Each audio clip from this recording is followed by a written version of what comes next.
All right, guys, it's time for the Next Level Guy Show, a men's interview, interest, and improvement-focused podcast featuring interviews with the greats from all industries to help you better your life. Each week, a new episode features an interview with one of the greats, covering all aspects of their story, from life hacks to tips and protocols that have allowed them to live life on the next level. We then highlight concrete action steps that you can use to improve your life. And now, your host, Ian Dawson Mackay.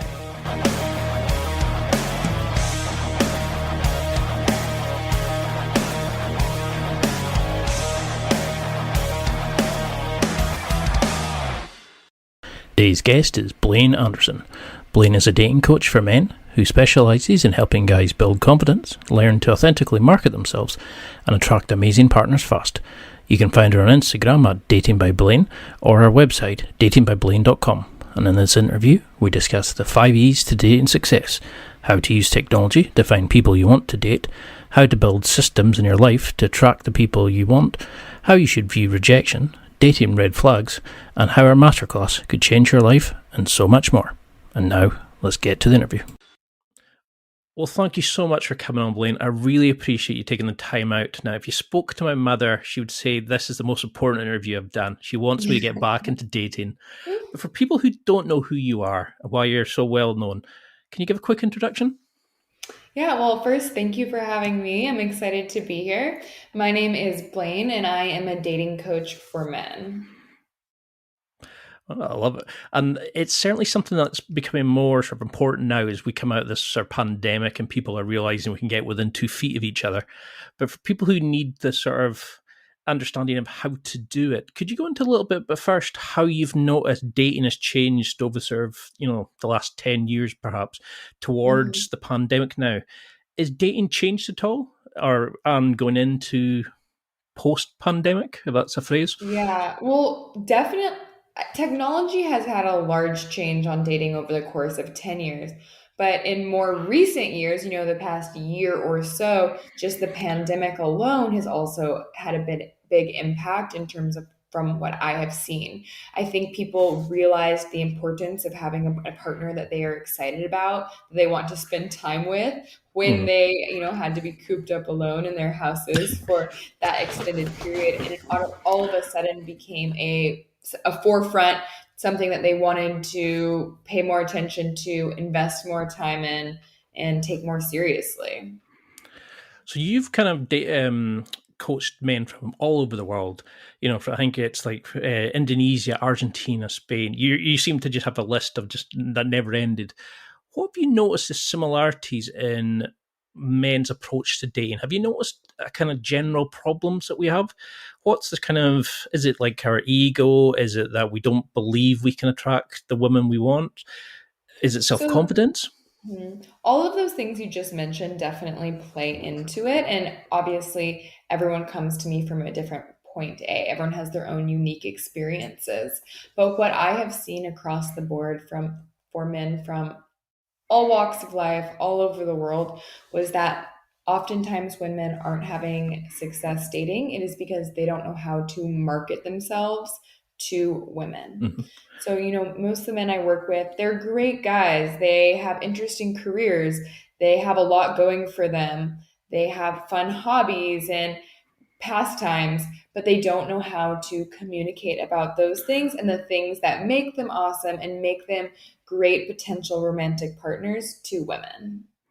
Because that's something I definitely struggle with. I've got like the podcast, I do Brazilian Jiu-Jitsu, I do football, and it's something I really struggle with. It's like how to sell that to somebody who sees it as guys rolling around in sweaty pajamas when they look at Jiu-Jitsu or, think football. So could you go into a little bit about like where do we go wrong when we market ourselves? How should we do it, or what's the kind of usual problems you see with guys? Yeah. Well, I don't necessarily want you to be selling yourself. You're not going to be doing these things or coming or presenting them in a way to women that's like, look at what I do, accept me. That's not what it is about. Instead, I want you to be authentically invested in these things. But then part two of that is knowing how to just communicate about them honestly and with confidence. Passion is sexy. Women are going to be attracted to the fact that you have interests and investments that you spend time doing, whether she's interested in them or not. A common misconception I hear from men is, well, women don't do the activities I like. My interests are aligned with what men like. It doesn't matter. She doesn't need to also love, jujitsu or football. She's going to be attracted to the fact that you love those things. And another Hmm. important key there is women are only going to know what you tell them.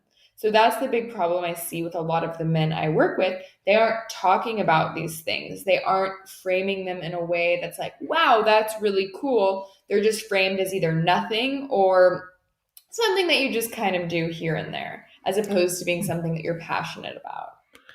Because that's a brilliant way of looking at it. Because it's you don't want to spend your entire time with them.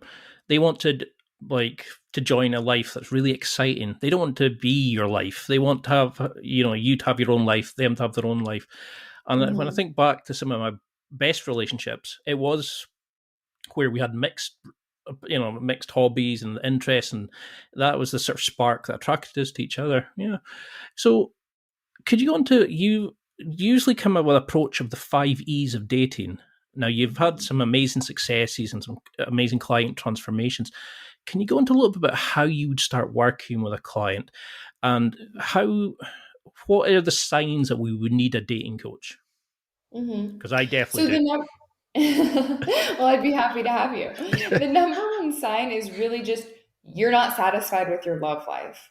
And that could be you're not getting quality matches online, or maybe you're going on a lot of dates, but they aren't dates with the type of women you're most interested in. Or maybe Hmm. you're not going on any dates at all. Or maybe you're nervous about approaching women in real life. Whatever it is, if you feel that your dating life is falling short, then that's when you come to a pro. I compare it oftentimes to if you wanted to get good at tennis, you wouldn't just buy a racket and start swinging it around. You would work with a pro. You would talk to a coach. You'd talk to somebody who has gotten other people to where you want to be before. And that's how I like to think of working with a dating coach. It has a stigma oftentimes, and people think it's more taboo. But the reality is, my job is to just get you where you want to be on the path of least resistance a lot faster.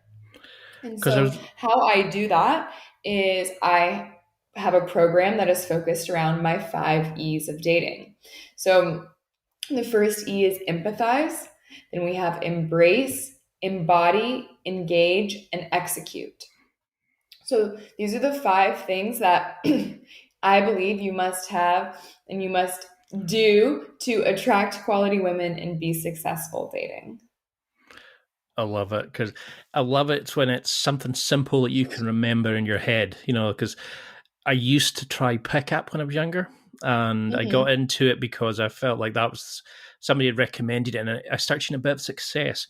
And it was the fact that it actually taught you to value yourself, that you were attractive more than the routines that worked. And when it got to a stage where I felt like I was just a robot, and if you did X, they did Y, and it was a Hmm. fake version of myself, so I had to stop doing it. But do you Hmm. think things like pickup lines, these kind of what do you want to call it, canned responses, are they any good at all for helping a guy get better with dating? In short, I don't think lines and pickup lines are going to get you what you want with quality women. They Perfect. aren't, one of the key things that a woman is looking for in a man is integrity. And if these aren't your lines, your words aren't who you are, then that is going to show. Oftentimes, maybe the line can get you one step further. It might get you the phone number. It might get her to go home with you. But if you're looking for long term successful relationships, that's not what you want. Because eventually you're not going to have the lines. That sort of facade is going to fall away, and she's going to wonder where the guy she was talking to went. When in reality, if you had just been your authentic self from the beginning, she very well would have liked that person more. And if she didn't, then she's not the right woman for you anyway. Because that's what I really liked about your Instagram, your branding, is you give a lot of it's not just all positive. You're saying if she doesn't put the interest in, she's not the right one for you. And it's you give the truths as they matter, and that's what I found with Pickup was it was making me into somebody I wasn't. It was making me try to be this outgoing, brash person when I was nothing like that. And that's why I like your approach. It's the kind of, well, let's use whatever is useful and, whatever you're proud of to attract the people you want in your life. So how would we go about creating an attractive life now that we can start going places again? Well, touch wood, we can all start going. How do we start building a social life, interact with women or where whoever our chosen partners are? How do we start making the opportunities to speak to people, to make dates, etc.? Well, first on what you touched on just a moment ago, one of my key principles for anyone who I'm going to work with is I want you to be your most authentic self.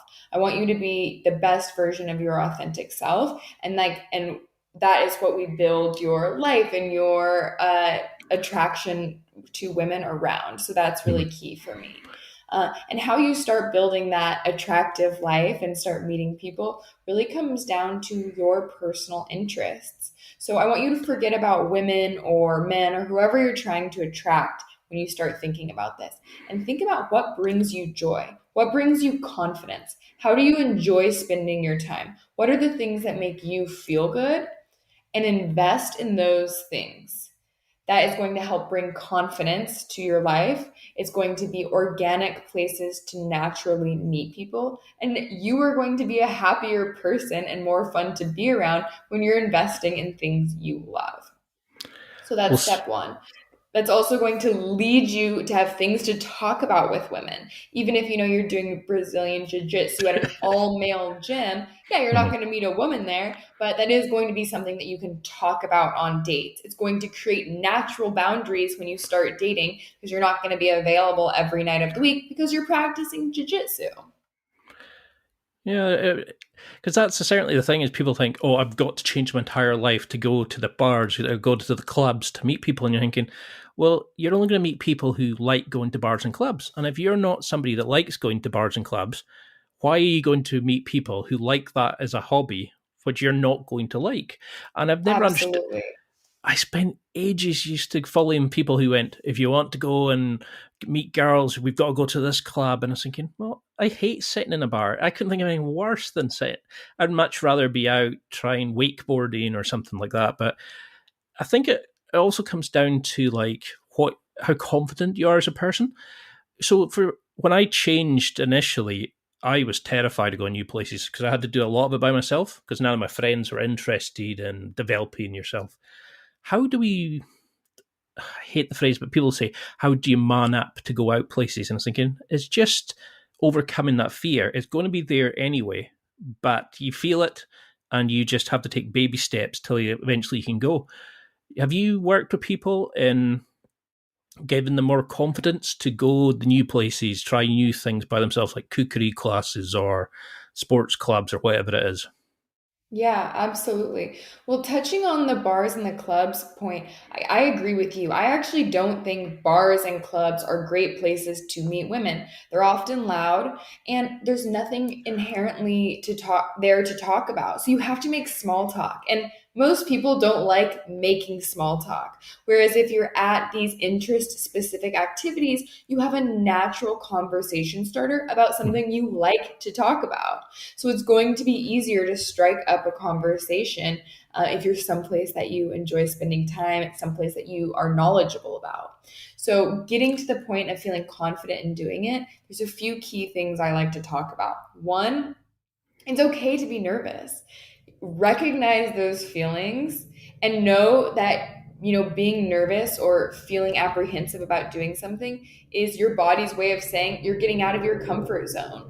And if you want to get new results, you have to try something new, which means getting out of your comfort zone. So you're doing something right if you have a little nerves. If you're doing the same stuff you've always been doing, you're going to get the same results. So Mm. accept that it's okay to be nervous, but don't let it hold you back. That's step number one. Then step number two, I like to say, which I touched on, is pick places that are going to allow you to shine. So that's probably not a bar, but maybe it is a farmer's market because you are a great cook. So you're going to be able to strike up a conversation because she picks up a spaghetti squash and you can say something like, "Oh, have you cooked with spaghetti squash before?" And even maybe you haven't, and you can ask her about that. So leverage your surroundings and pick places where it's going to be easier. I And love then, that.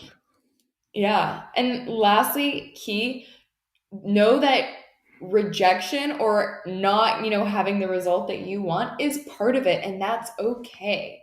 Every person that you talk to that isn't the right fit is one step closer to, finding someone who is the right fit for you.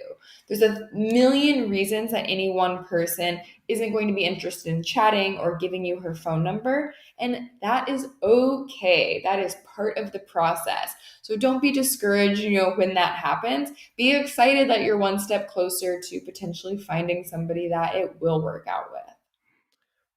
I love that way of doing it because I couldn't understand why I wasn't meeting people that had the same kind of interests as me by going to places that I was not interested in to try. And it kind of hits you later in life when you start becoming your own person, when you start loving yourself and wanting to be the person you want to be. Now, something I was very interested in was that you said your clients will actually create systems to go and meet people. And I'm a big fan of Mhm. creating systems and routines in life. I'm very anal about these sort of things. And I love that approach. So is that the kind of thing that you're meaning, is setting up like sports classes where you have to go, so you're interacting with people? Could you talk a little bit about how you would create a system for meeting women in our social life, or more if we can? Absolutely. So I'm a big fan of creating systems. So that could be something like you mentioned along the lines of, okay, I have this sports group or a recreational sports league every single week. So every single week, I'm going to talk to a new woman in that group or a new person in that group.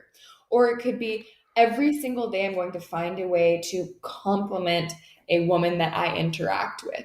And you stick to those things. So you will naturally be hitting your goals and meeting more women that way. And one of the key tricks that I like, especially for men who experience approach anxiety or feel that asking for a number is way ahead of where they're currently at, is eliminate that from even the possibility. Go in and say, okay, I'm going to go to this party, or I'm going to go to this sports league or this concert or whatever it is, but I'm not allowed to ask for any woman's phone number. And so that takes the pressure off of needing to get something from it or to have to ask. Your only goal is to make her smile or to compliment her or to connect with another human being. And I think just taking that pressure away can lead to much better results and much less nerves going in. Because I've definitely had that where I used to go in and think, okay, when I moved to like a couple of new cities, I thought, I'm going to go and speak to everybody. And I was always brought up, you tried the CEO the same as the janitor. Everybody was worthy of being talked to like a Yeah, person. Everybody had a story, etc. And when I started doing that in my dating life, like I would go in and speak to three people at the bar or wherever it was, what a difference it made, because it took all that pressure away and you became you. You weren't this kind of, mhm, I think it comes across, people know if you're after something when you speak to them. absolutely. Yeah. If you So have an agenda.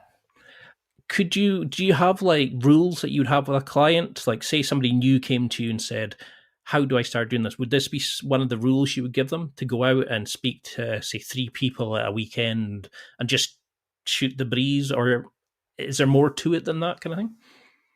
How do you get them Absolutely. One of social? Oh, sorry. Yeah. So I do go over techniques for, how to approach women and how to identify women that you might be interested in talking to. But absolutely one of the techniques is I want you to chat with one woman a day. And that could be the woman bagging your groceries at the market, the barista making your coffee, the grandma waiting to cross the street with you. This isn't about talking to women you're attracted to. It's about Mhm. talking to women and practicing the techniques that we talk about, in my coaching process, holding eye contact, focusing on making her smile, chatting about something that you're both interested in. Because the more you practice, the more natural it is going to feel when you are in front of a woman that you are very excited about. The time to practice isn't when you are at the big game. You want to practice in advance. So to get good at flirting, to get good at having those conversations, to make the other person feel comfortable, you want to practice with, all the opportunities you get.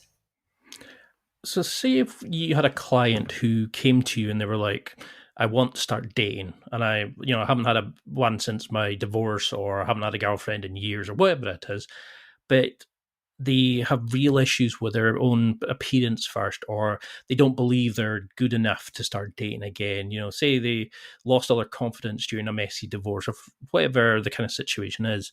How do you start working with somebody to make them love themselves again, to rebuild that confidence? Is there a way you can do it?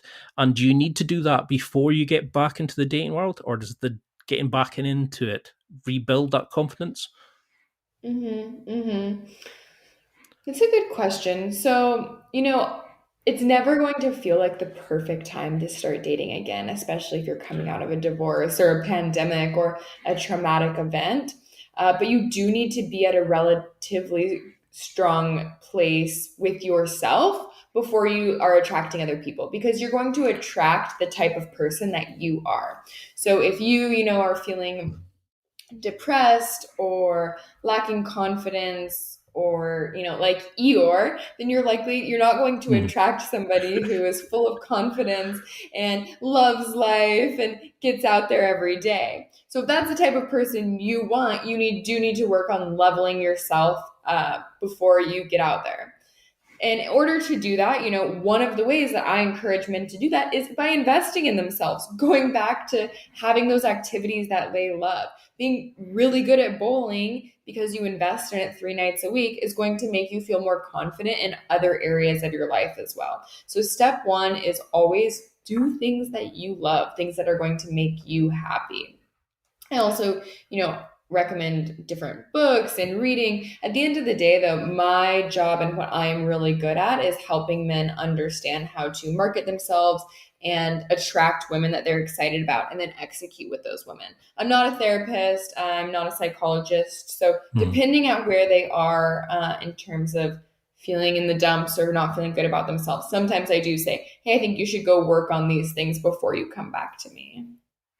Because I think sometimes that's also a good thing of like saying you're maybe at that point because you not got what you want in life. So let's go and move you forward. And it's definitely something I think there's a lot of stigma slowly coming off like mental health and trying to better ourselves. And a lot of men think once you're 18 plus, you have to know it all. You can't ask for help. And slowly this is kind of getting eroded, and guys are realizing we can ask for advice. We can speak to the experts like yourself to figure out how to do these things. And it's definitely about time. Now, something Absolutely agree. you have a great guide called What Would Clooney Do? And when I first seen it, I Mhm. thought, I don't, here we go. I don't even know what this is. And when I went into it, I was delighted at the quality of it, because it's not just this is how he dresses, act like him. You went into how he attracts women, what draws people into his personality and his energy. So a big part of my site used to be saying, here's some great characters from films or media. Let's see what they do well and how we can be like them. Is there people that you see that are naturally attractive that you think men could imitate or act as if? Like for me, it's like Henry Cavill, Jason Statham, like George Clooney.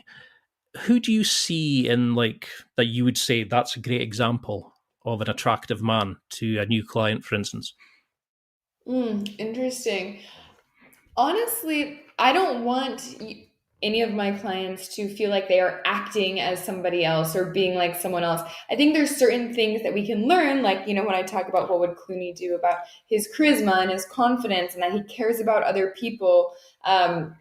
But at the end of the day, I don't want you to be anybody but yourself. That is the most important thing, in that you're comfortable in your own skin and that you feel good about who you are. Because if you are pretending to be somebody else, just like even like with pickup that you mentioned, or using somebody else's lines, that's going to come off as disingenuous and inauthentic. And that's Hmm. going to be a red flag for women, even if it is, subconscious. Yeah, certainly that certainly makes sense, because that used to be the be end and end all, was act as if, become the person, think about who you wanted to be, and if you didn't know the tools and tactics that got them there or had gone through the experience, it was never going to work. Yeah, I Mm-hmm. really like that kind of the guide though, of like picking up on the little things, and it's I definitely recommend for every guy listening to go and pick up a copy of this, because I was like, that's a really good point. That's a really good point. That's a really good point. Now you're going to hear this a lot from new guys approach anxiety. Is it really a thing? Is it just our nerves that we don't know how to interact? So we've never done the social work without putting in the sort of emphasis of dating? How can we get used to going up and speaking to girls? Because we always think, nah, she's not going to want to speak to me. I'll come across as creepy. I might scare her. How do we start getting through this and go back to things we did as kids, like chatting to girls in the playground and all that kind of things? How do we go back to just being social animals?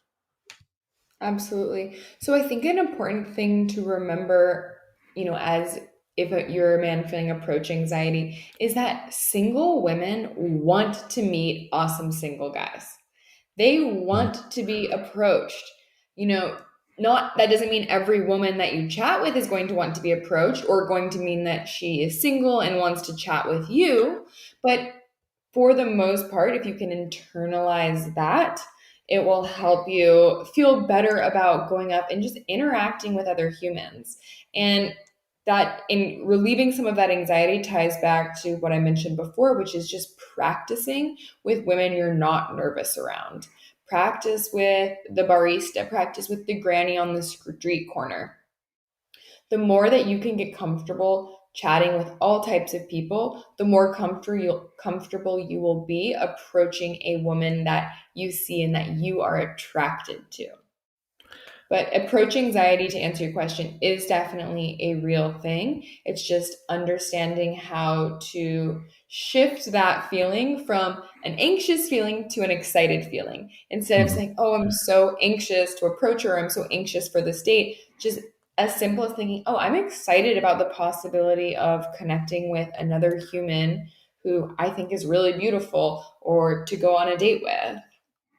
Because when I think back recently, the number of times I passed somebody and I thought, wow, they look amazing. They look a good, I just felt an energy from them or something.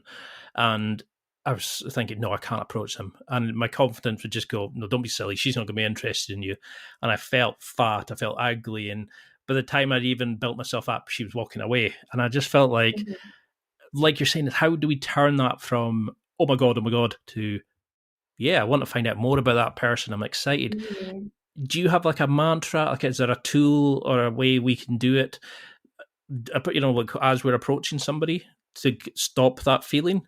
Do we think like I'm not going to bother her, but I'm going to go and find out more about her? Is there a way to switch that mindset, like you talked about? Mhm. Mhm. So I think switching the mindset comes down to one, feeling confident with who you are prior to going out into the world, and that comes down to doing things that you love and being good at those things. Second is, again, it's just all about that practice. Like the first 10 times you do it, you probably are going to feel nervous, but once you've done it 10 times, you're going to feel a lot better about just Hmm. going for it because you're going to accept that some people will say no, they don't want to talk to you. Some women will say yes and be so thrilled to talk to you and maybe even get a phone number. So once you've had those experiences, it makes it much easier to just go for it again.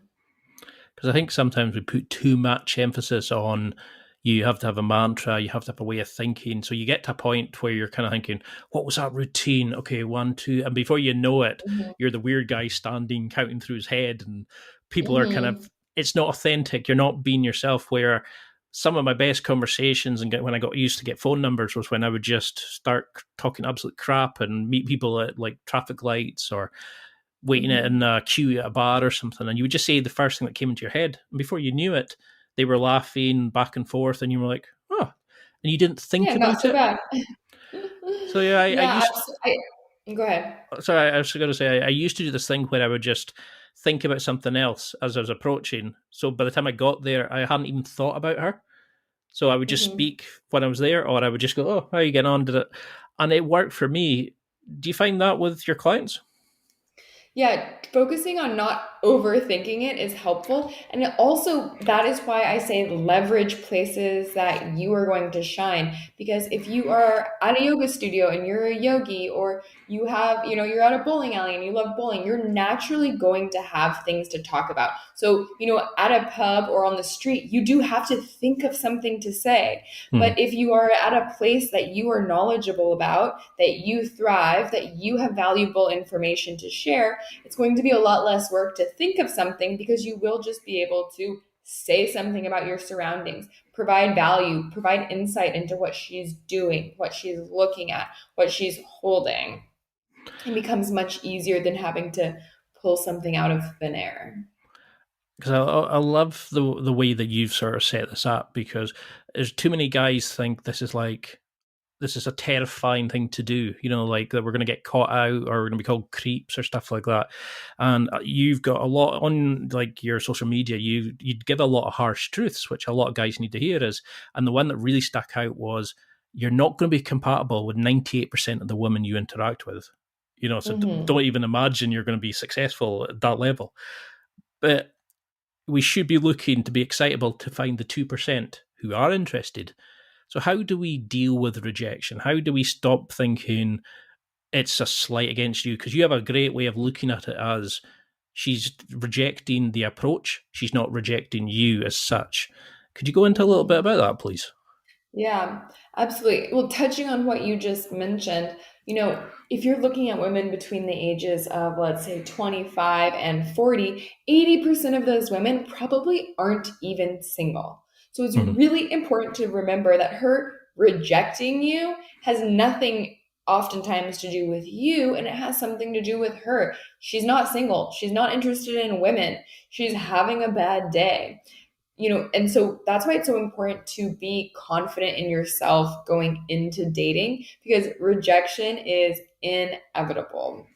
You're not going to be compatible with most people. So if you already have a good base, then you're not fussed by the women who aren't interested in seeing you. It just means, okay, on to the next one.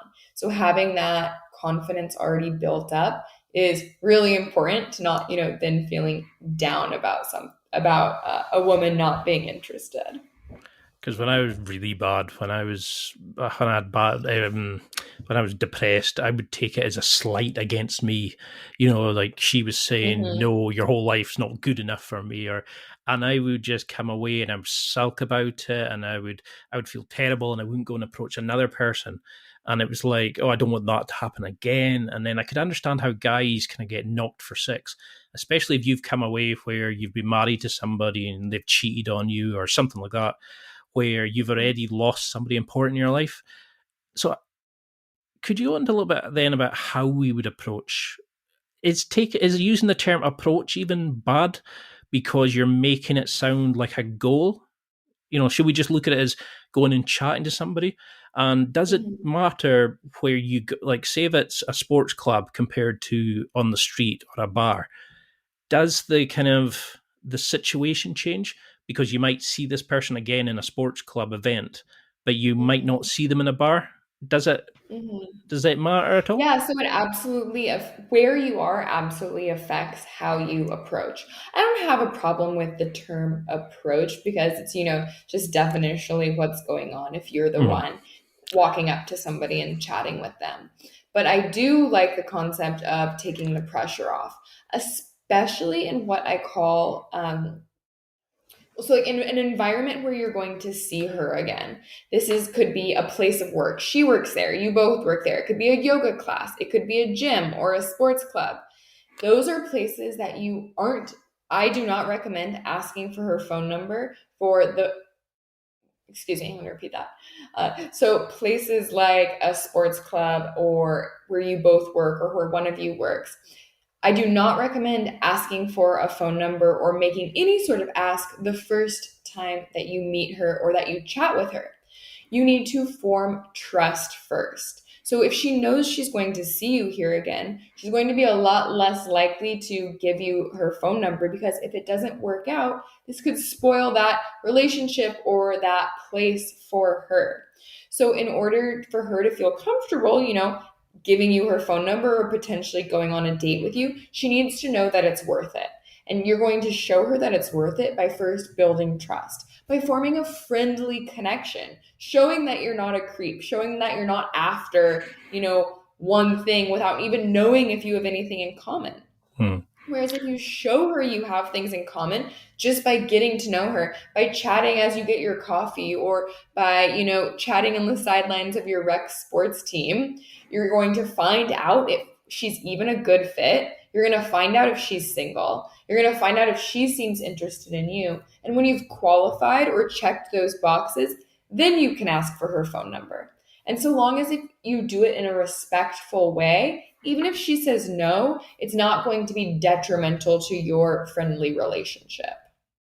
No, I really like that, because another to sort of add on to that, something I did learn from pickup, probably one of the only positives, was to stop thinking of anybody you can get is good enough for you. To actually start thinking of yourself as a prize and going and actually, like interviewing people to see if they're good enough for you. Going for Hmm. the people that you're attracted to, because too often we think, oh, she matched me, right? That's the one I need, rather than going for something maybe better. And I like that approach of just chatting to them, because that's what I used to do in like jiu-jitsu when I was speaking to people. I wasn't thinking, oh, she's hot. I was thinking, oh, you're doing great on the drill. How are you getting on? You enjoying the class? And when I would even try to think, I'll see how she's getting on, I'll ask her number, I would become this completely different weirdo in a strange place where they would kind of go, we're having a drink before we go back to the class. And that's what I think a lot of guys do, is they mess up. They can have a chat and then maybe at the end of the class just say, oh, I'm going for a drink. Would you like to come? Or, like you're saying, but you don't need to do it straight away. You don't need to rush it. And Hmm. yeah, I think back to some, I cringe now when I think of some of the approaches that I made back then. You would have beat me up. Yeah, I absolutely agree. It's not about, okay, can I get this woman's phone number? Can I get this from this woman? It's, let me assess if we are compatible. If this woman is a good fit for me, do I like the type of person she is? Do we have shared values? Do we have common interests? And if Mhm. you learn that those things aren't the case, even if you still think she's beautiful, you skip it. You don't go for it.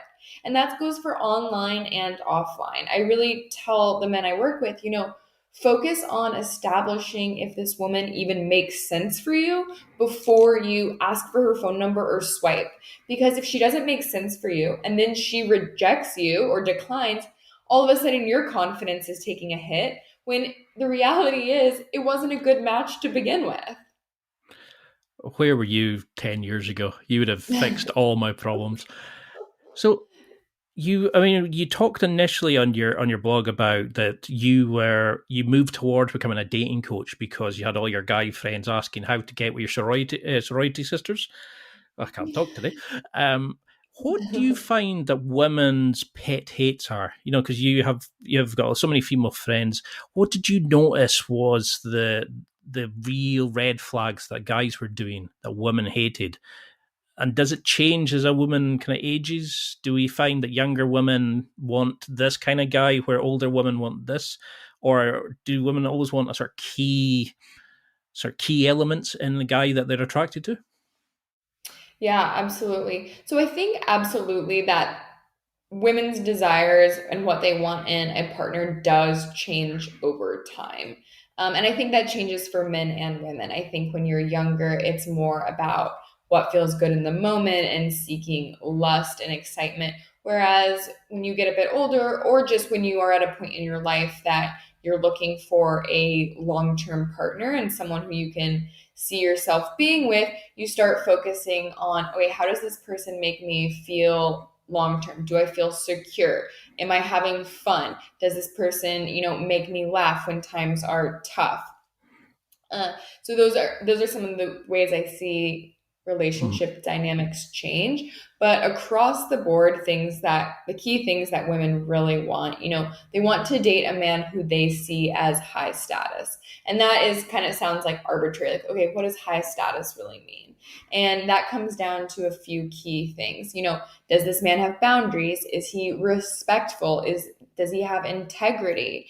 So that makes up what high status is. Mhm. Women also want to feel desired, young or old. You want your romantic partner to be excited about you. So you want to feel like you're your best version of yourself around them and that they see that in you. And then third, women want to have fun with the person they are going to be with. So even if the guy is high status and even if he makes her feel desired, if he's not fun to be around and they're not having fun together, then it's probably not going to work out long term. So those are the three key things that across the board I see women wanting in men. And that's not always they don't always, articulate that when they're saying why they do or don't like somebody, Yeah. but those are the things that I really focus on teaching my clients how to leverage when they're interacting with women to I, get the lo- best results. I love that. That's three great points, and it all makes perfect sense. And when you think back to like your breakups that you've had, you can probably pick one of the 3 points and go, well, she said this, but what she really meant was that point. And yeah, it certainly Mhm. makes, because when I think back, I've had some, yeah, it's like my head's just now going, oh, that was so and so, that was so and so, that was. It's time for a quick break. There are millions of potential products to buy, so how do you know which ones are worth your hard-earned money? Simple. You go to nextlevelguy.com/affiliates and explore those that will transform and improve your life. You'll find deals, listener exclusives, and special offers with some great companies. Recommendations are 100% honest and only on items Ian has tried or believes in. The companies showcased will make you a better man in all areas of your life. Simply go to nextlevelguy.com/affiliates and level up. Yeah. So, say we've been interacting with somebody, we've been having a laugh, chatting, or we've been speaking to somebody at a bar or whatever. How do we start moving this towards when to ask for the phone number, when to ask for the date, and when do we know at the point, no, this isn't right for us? Is it just gut intuition, or is there kind of a theory that behind when's the right time to ask? Mhm. Well, for deciding that this person isn't the right fit, I think that's absolutely gut intuition. Like you don't need to justify to yourself, if you don't feel it with this person or the vibe isn't there, that's okay. It won't be there with most people. Move on. A low key trick to dating success is focusing more time on the women it could work out with and less time on the women it will never work out with. So I like to tell my clients. And then Because in terms of knowing when to ask for the phone number, that really comes down to when you have formed an adequate connection. Excuse me. Yeah, that so when to ask for the phone number comes down to when you have formed an adequate connection. So again, it all goes back to meeting women at places that leverage connections. Some place where you can talk about things that you both like. If you, for example, meet at the gym, you're both active, you start just having a natural conversation. Yeah, I'm from here. Oh, like you just moved here. Oh, do you know have you been on any of the good hikes around here? Maybe start talking about hiking. Mhm. Say you've met a few times and then it's a natural segue. Oh, I can actually show you like some of the hiking trails around here. I know a short one that has an excellent view at sunset. So I really am a big fan of suggesting a reason that you need a phone number. So rather than just saying out of the blue, so yeah, it's been really great talking to you. Can I get your phone number? Have a reason for the ask. If you've asked Oh, are we? Sorry. all good. Ask about something ask for the phone number in a way that is following up on something you've connected about. I love it because it then takes the pressure out of this. It doesn't mean you're feeling like you're trying to sneak the number. You're actually you're going away to do something exciting that you can bring them in on. So Mm-hmm. a, Mm-hmm. a thing that I hated about pickup was the indicators of interest. That if you're, I mean, you were talking and you were flicking your hair in a certain way, or I would look at your feet, and if they angled and towards me, it meant you were interested. Or there was all these kind of arbitrary rules on what meant you were interested in me if I was trying to chat you up, or for those horrible terms. How do Mm-hmm. we really gauge interest? Is there a way? Do you kind of know, or do you just kind of say, like you're saying, ask them to join an exciting thing you're doing and build it from there? So I think there's absolute signs that you should look for before even making that ask. So you only want to make the ask when you've seen indications that she's interested in you.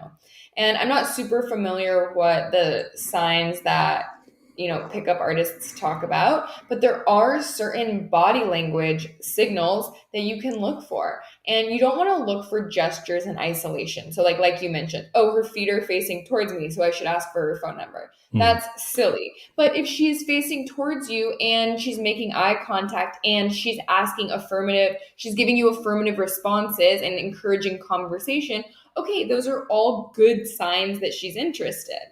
Or just because her arms are crossed doesn't mean she's closed off and uninterested. Maybe Yep. she's cold. So it's really essential to look for congruency among what she's doing, her body language, and what she's saying. And if those things line up, she has open body language, she's encouraging conversation, make the ask or make the suggestion and see if she's interested. Again, if it is done respectfully, even if she declines, you're not going to be any worse off than you were. If you ignore signs of uninterest and then you still ask, that's when you end up being coined as creepy or feeling rejected and bad about yourself.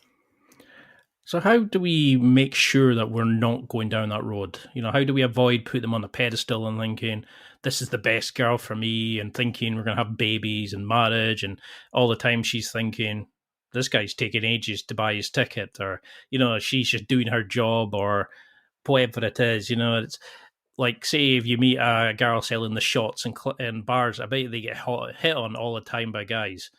How do we Mhm. make sure that we stop projecting onto the person we're speaking to, and we're actually being honest with ourselves when we're interacting? Mm-hmm. So projection is interesting because, it's such a common thing that men and women do. It's very easy to get carried away and start imagining a future with somebody. But the key is to focus on the here and now and look at the fact. Part of, I think, not projecting and not ending up in that place where you think things have gone really well is focusing on being in the moment when you are talking to her. Because if you are letting your imagination run wild about all the things you're going to do down the road, that is going to be a turnoff to her. She might not necessarily peg it in her mind as, oh, this guy is projecting, but she's not going to feel like, oh, wow, he's in the moment and focusing on the here and now and focusing on me. So one way to keep yourself from, letting your mind wander and putting the cart before the horse, as they say, is to focus really hard on that exact moment. So, not even what you're going to do later, not what you would do with her on a future date, but what are you enjoying about the here and now? What is she talking about? What can you ask her about in relation to the conversation that you're already having? One of the things I see guys do when they are, putting her on the pedestal and they're so excited about how it's going is they start just going through the motions rather than really focusing on creating a connection with her in the here and now. So don't worry about creating the connection when you take her to Disneyland next month because she liked Mickey Mouse. Focus on creating the connection over the thing that she's talking about right then and there. Because there's a thing in mental health. I'm trying to think what the term is. It's when you time travel, where you go back Mm-hmm. into the past. If you've got depression and anxieties, if you think about the future. But there's a version of it in dating where it's similar to that. It's where you time travel, you imagine a future, and I think it's something similar to that. And I like the idea of being in the moment and always being grounded to what's happening there and then, and dealing with that situation. Now, Mhm. technology is a wonderful thing, and we're chatting online just now from millions of miles away. How do we deal with using technology for like dating apps, for meeting people? You have a great guide on chat, asking for numbers and dating from Instagram. Mhm. Are these good things when we're starting to get back into the dating scene, or do we start relying on the swipes and start relying on who we can attract on the apps? Or is it better to go out and speak to people at first? Are dating apps a good tool to use? So I think dating apps are a necessary evil. Nobody loves dating online, but it is a really good way to meet people who are also single and also looking. Like we talked about before, when you approach somebody in real life, 90% of the or 80% of those women aren't even single. 98% of those women aren't going to be compatible with you.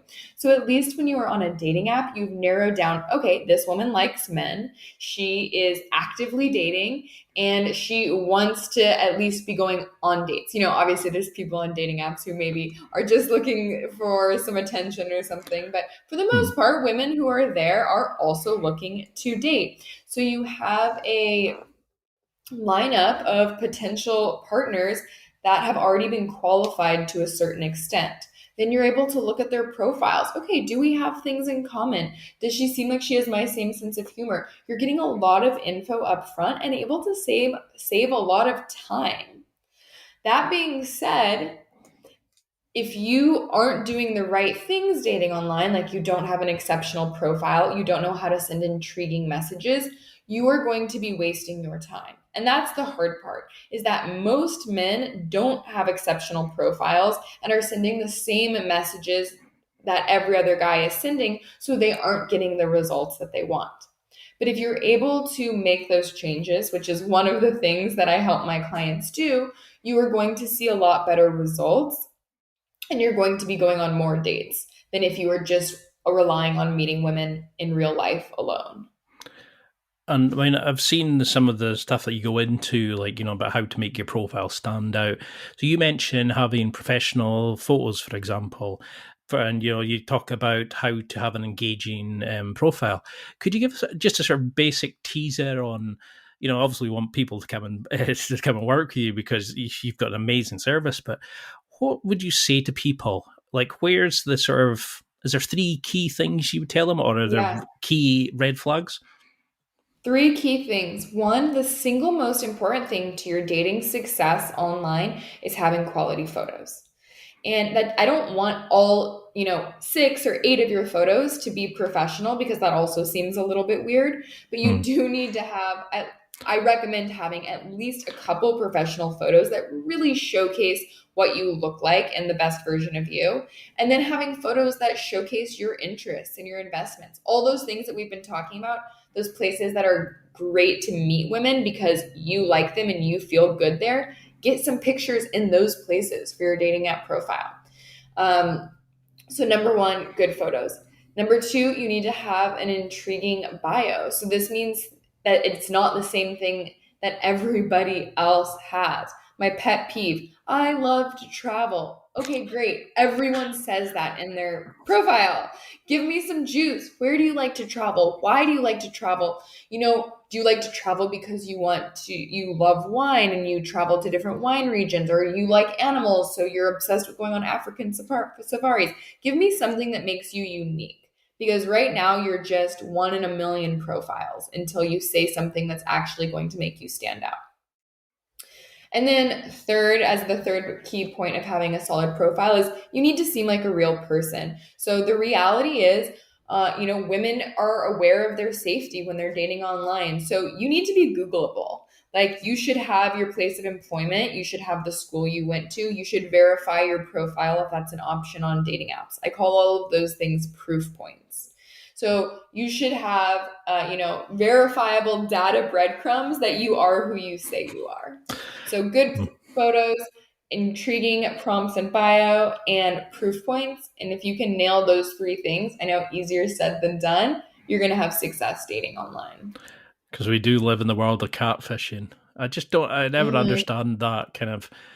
I, from a guy's point of view, we get it as well, where girls will always say, "Hey, how are you? Kiss, kiss," or and you do get the same kind of messages, but she'll ask for, "Don't be like every other guy. I want to see this. I want to see that." And I see the same profiles in girls as well, Hmm. count through Tinder Well, and yeah, it's So, true. Women can get away with it.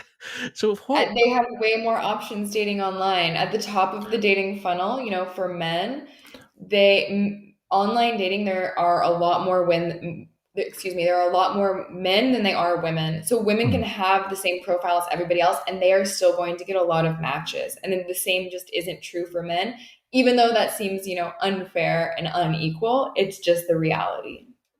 There was a guy who put up a post where he was like, "I for a joke, I put a profile of my girlfriend up on, I think it was Tinder," and he said within like 50 minutes there was like over 1,000 matches, and he said everybody's Yeah. saying, "Oh, you could do better," and he's like, "No, that I was lucky to get her." Whereas she was having like, and he goes through this whole like, I'm going to buy her a bubble bath, I'm going to do this, I'm going to do this, and he's saying before he knew it, she was on like 2,000 hits in like a couple of Hmm. days, and I think that's what it's. Men are very kind of, we see women and we're attracted physically.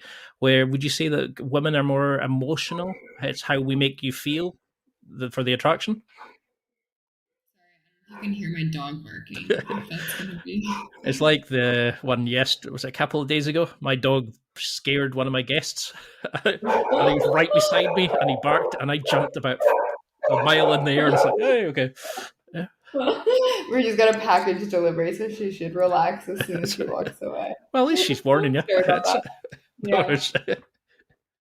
Um, so online dating is always going to be superficial. Again, unfortunately, it's just the reality of it. No, it's not fair, but it is what it is. It's why you need your great photos and, it's why you need to create a compelling profile overall. When it comes to dating in person and when it comes to actually being on dates with women, I do think women care much more about how you make her feel. I always tell my clients who think, I'm not good, they might say, I'm not good looking enough, I'm not tall enough, I'm not fit enough, I'm not this, I'm not that enough. You care a lot more about her appearance than she cares about your appearance. She cares about how you make her feel, and especially when you're on dates. So focus on that. Focus on things that you can control. So, see if we're starting dating and we've had a couple of dates. How would you work with somebody to keep that spark alive? Where's the red flags that you think, maybe it's not she's chasing you around the house with a machete. It's like, what's the weird red flags that you start thinking, this isn't the relationship for me, this isn't working out? Is there a way that you work with people to keep the spark alive, or and to where's the point to say no, that's not for me anymore, or it's not helping either of us? Yeah. Well, in order to keep this spark alive, it's important that you're showing up for the relationship every single day. So it's not, oh, okay, we've been on this many dates and now she's my girlfriend or now he's my boyfriend. So now I can just sort of check out and what's done is done. No, it's about showing up the way you did in the beginning every single day. So it's the writing of cute notes, it's the paying compliments, planning fun and exciting dates. That's how you're going to keep that spark alive. And how you know when it's time to, call it quits or when it's red flags, not the right person for you, is when you're no longer seeing those things that I just described from one another. And the other person is no longer bringing more joy to your life. Your life should be great on your own. And this person is just escalating that. So as soon as that's not the case, then, maybe you've grown in different directions or the relationship has run its course or it's just they're not the right timing. That's a great way of looking at it. It's because I think that's the thing, is we stop being the person that attracted them. But it's like you're saying, if you are the person that you are where you met them and attracted them, then you're going to be that same person. And it's when you're Mhm. fake that maybe they start seeing through that. Because Exactly. So if you attract them being inauthentic, it might work in the moment, but it's mm, not going to set you up for long-term success because eventually you'll be your authentic self again, which is what you should be doing the whole time. because that's definitely something where I've finished a relationship where she was really outgoing at the start, and then I'll come back from jiu-jitsu and have the endorphins from working out and go, let's go try this, let's go do this, and she'd be sitting in pajamas watching Scrubs again, and I'd be like, okay. And she didn't want to go out and do it. It was almost like, well, I've got a boyfriend now, I don't need to go and make the effort and stuff like that. And I Hmm. was wanting to go and experience life, and we were just on two compatible different wavelengths, Yeah, and yeah. she was fantastic. But at that point, it just wasn't benefiting either of us to be in that relationship. And I think that sometimes you have to be mature enough to say that you're a great person, but you're not that person for me. And it's taken me Absolutely. 30 something odd years to realize that. I used to take it Mhm. as I wasn't good enough, I wasn't a good enough person. Now, when I look back, I kind of go, you know, you broke up with me, you did me a favor. If you Mhm. don't want to be with me, you're allow me to go and find somebody. And Mhm. do you think that's a problem? Is people we use the people we break up with as like a pedestal? We kind of use them as a benchmark for future partners. How do we make sure we've finished one relationship before moving to the next? Mhm. Mhm. It's an interesting question. I think it is important to learn from your past relationships.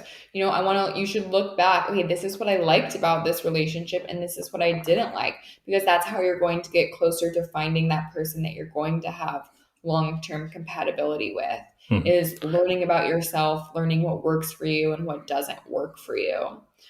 In terms of knowing when it's the right time to move on or knowing that you've like fully closed one door, I think that's all about, I get this question a lot. I don't know if I'm ready to date again. I had this breakup. And ask yourself, does the idea of meeting new people and dating excite you? If yes, then go for it. If it Hmm. sounds terrible and heartbreaking, take some more time for yourself. There's nothing wrong with being single. Guys contact me and they say, I don't want to date. That's fine. Don't date. I'm here to help men who are ready for that in their lives. And you're not always necessarily meant to have a romantic partner. Sometimes that's just not where you're at, and that's okay.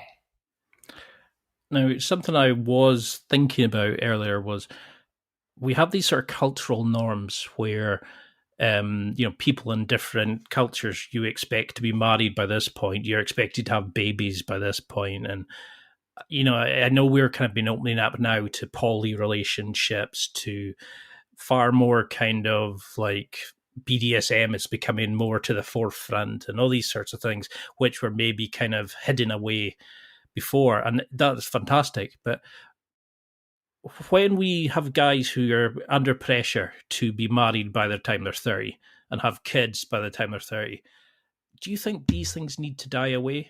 Are we putting too much pressure on old cultural norms for the modern day we're approaching dating? I don't think there's a blanket statement of like, yes, we as a society feel too much, this way or that way. I think what Hmm. you touched on is absolutely true. I think people are becoming more open, more accepting of alternative lifestyles and alternative relationships, which I am a big fan of, for whoever, of everyone figuring out what works for them.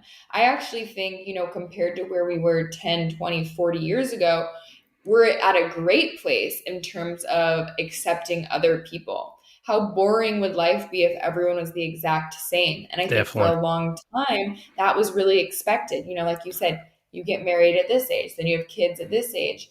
And it makes me really happy to see, that is falling away to some extent, and Hmm. more types of relationships, more types of lifestyles are being more widely accepted.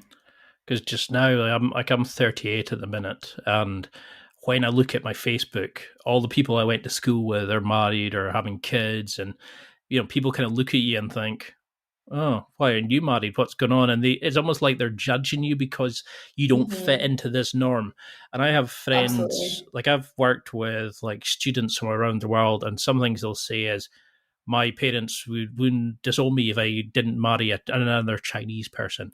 If I Hmm. didn't do X, they would disown me. And when I then look at my own family, I've got a cousin who's she'll date pretty much anybody. She's not caring about gender. And then I've got friends who have issues with like gay couples, and I'm thinking, well, what world, what age are you living in? And it's that kind of it's. I wish these things would just go away. And it's like Yeah. Dumbledore said in Harry Potter, the world would be a better place with more love in it. And it's just a really sad situation that people are still bothered by what other consenting Yeah. adults are doing. And It's this, true. It's true. And I think, you touched on it, like people are looking like, oh, what's wrong with him? He's not doing this or what he's not doing that. That's really, in my opinion, a reflection of them being insecure with their self. I think if you're secure with who you are, then you are generally much more okay with other people doing what they want. But when you're hmm, unsure that you've picked the right path, all of a sudden you start judging people who aren't on the right path because they must be doing something wrong. I can't believe we're over an hour already. I think we're just touching the surface, and you're so easy to talk to. I can understand why you've been so successful.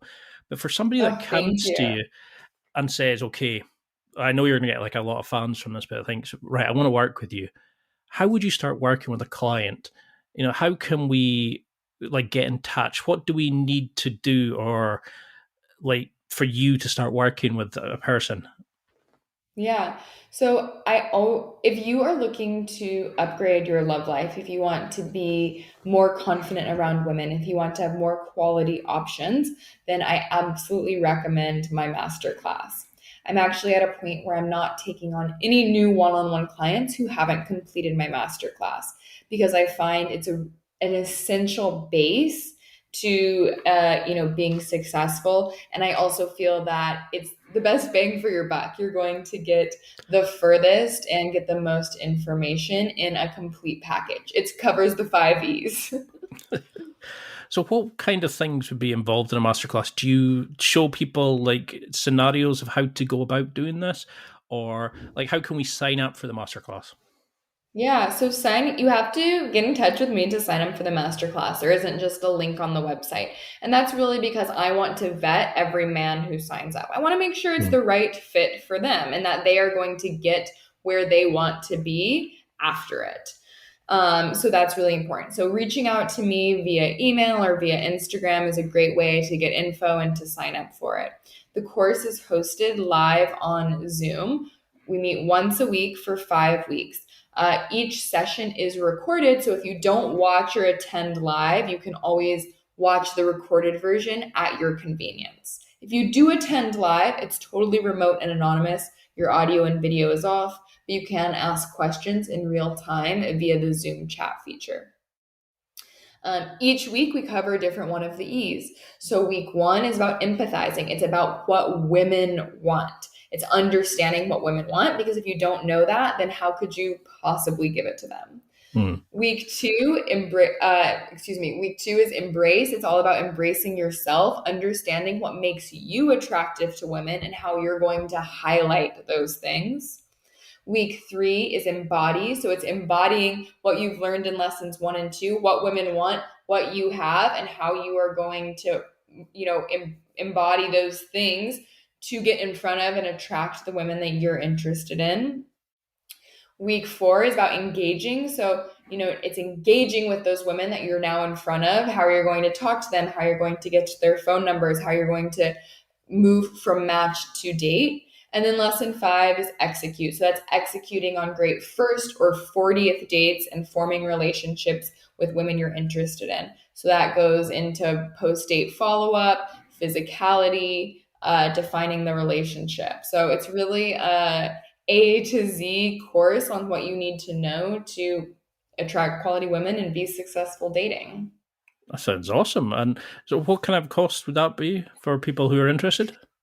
Yeah, so my master course is $995 USD. I do offer payment plan options. Mm. And then along with the 5 lessons, there is email support, email coaching included with that. So together we'll collaborate on building a Dating by Blaine stamp of approved profile. I'll help you pick your pictures, draft your prompts, all of that. And then I'm available for situational questions. What should I text her back? Like, what do you think of this date idea? That sort of thing. And then, of course related contents. So I'm available for coaching via email throughout the length of the course. This is why I think it's so great that like coaches like yourself are available, that people can actually level up their dating life. We can actually figure out how to meet amazing people. They're out there. They want to be interacted with. They want to go on dates. It's just getting ourselves to the point of being able to go do it. And this is why I think it's great that guys can now go put their hand up and say, I need help. Can you teach me how to do this? Absolutely. So I would love to have you on again and do like a round two, because I think we're just touching the surface. But what would you want? Absolutely. What would you want guys to take from this? Like, say you had like a go home message or a challenge for them to do till the next time, or before they came and got in touch with you. What would you want them to remember from this? I want every man out there who is single and looking for a relationship to remember that he is worthy, that there is somebody out there who is going to be excited to meet him, who's going to be thrilled to develop a relationship and get to know him as a person. And so to not give up looking for that person. She's out there and she wants to meet you.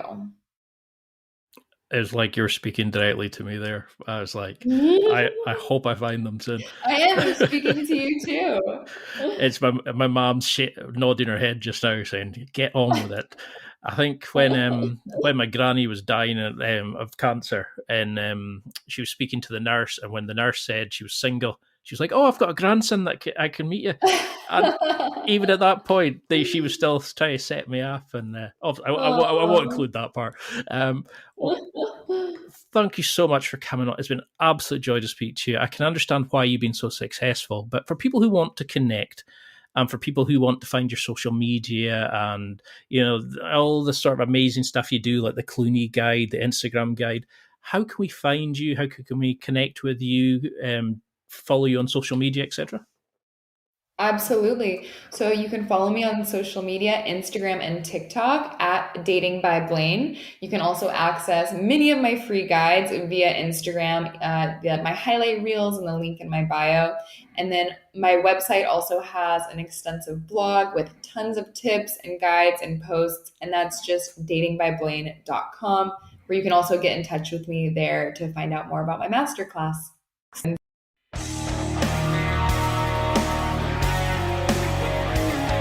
Well, that's it for another week, and thank you for listening. It's now time to take what you've learned and use it to develop and enhance your life with the key points mentioned. Listen, try it, embrace it, use it, and crush it. Now's your time to hit that next level in your life. If you liked this episode, then please leave a comment on the show notes or a review of the show on your podcast platform. Everything helps evolve the show. Until next week, keep seeking the next level in your life.